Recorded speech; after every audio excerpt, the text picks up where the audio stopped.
Эки тараптын тең позициялык чабуулдары жакшы деңгээлде орун алып атат. Мына топту өздөрүндө кадимкидей кармап калганга мүмкүнчүлүк бар. Сокку Анатолий Власичевдин аткаруусунда сол бутун дагы кайрадан Муралим Ахмедов аябанттын ичинде топ сокку.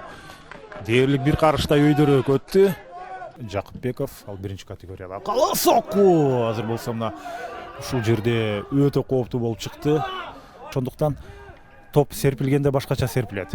Темирболот Тапаев аябанттын ичине кирип барды. Темирболот Тапаев өз сокку узатат жана бул жерден Мирбек Акматалиев сокку.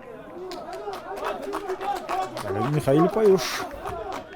6 оюнчуну албетте жазгыруу мүмкүн эмес.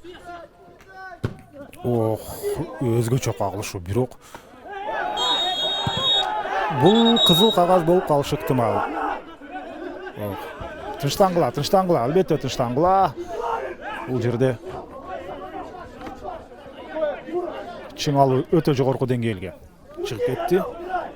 Эсен Үсөнуулунун сары кагазы бар беле? Ооба. Демек, Эсен Үсөнуулу оюн талаасын таштап кетет. Мынакей.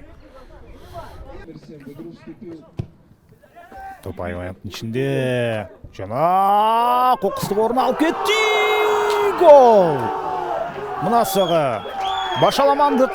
Албетте, бул жерде Михаил Паюш биринчи аракет менен топту өзүндө ишендүү сактап кала алган жок эле. Анын жыйынтыгында